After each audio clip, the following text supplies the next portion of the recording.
तर काय आहे, अति पावसाला पाऊस असल्यामुळे कपाशीचे झाड किंवा कोणताही प्लॅन्ट कोणतंही तुम्ही पीक पकडा तर काय होणार आहे, ट्रेसमध्ये जाते. ट्रेसमध्ये गेल्यानंतर तुमचं फुलधारणा किंवा पातीचं रूपांतर, फुलाचं रूपांतर फळामध्ये हे होण्यासाठी भरपूर प्रॉब्लेम जातात. तर त्यामुळे याचे प्रॉब्लेम नेमकं का जातात, तर जे काही प्लॅन्ट आहे किंवा कपाशीचं झाड आहे हे फक्त तुमचं न्यूट्रिशन या पानामधलंच घेणार.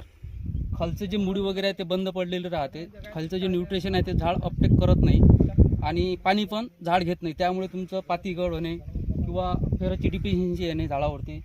आणि जर समजा आता हा जो भाग आहे हा डाबरीचा भाग आहे, इथे पाणी साचलेलं होतं, त्यामुळे काय होईल, पिंगटपणा आलेला होता याच्यामध्ये. तर अशा कपाशीमध्ये आपण काय केलं, नेक्सा कंपनीचं 04247 प्लस 2.8% फेरस इथे दिलेलं आहे 8 दिवसाच्या आधी. त्यामुळे काय झालं, फेरसची डिफिशियन्सी निघून गेली. याच्यामध्ये ट्रेस एलिमेंट्स पण आहे, जे कपाशीच्या झाडाचा ट्रेस आहे तो निघून गेला पुरेपूर. प्लस पाऊस निघून गेल्यानंतर काय झालं याच्यामध्ये, की धुकं, ज्याला आपण धुवारी वगैरे म्हणतो, ते धुकं पण पडलेलं होतं याच्यावरती. तर हे धुकं पडायच्या आधी याचा फवारा गेला.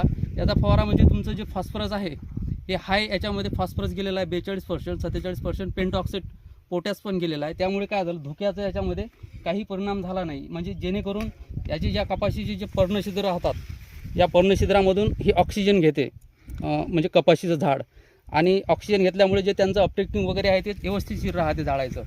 तर फॉस्फरसची लेवल याच्यामध्ये वाढल्यामुळे काय झालं, याच्यावर धुक्याचा कोणत्याही प्रकारे परिणाम झाला नाही. पत्तीवरती या पानाची जे पर्णछिद्र ते ब्लॉक झाले नाही. बुरशीचा अटॅक पण याच्यावर आला नाही. त्यामुळे काय झालं, बुरशीमुळे हे झाड तुमचं ट्रेसमध्ये गेलं नाही. पहिले पावसामुळे जे ट्रेसमध्ये गेलं होतं, हे फवारा मारल्यामुळे, फेरस गेल्यामुळे, ट्रेस एलिमेंट गेल्यामुळे ट्रेस निघालं. प्लस याच्यावर धुवारी पडली, परंतु फॉस्फरसची लेअर या पानावरती असल्यामुळे याच्यामध्ये पातीगळ वगैरे किंवा धुवारीचा परिणाम झाला नाही.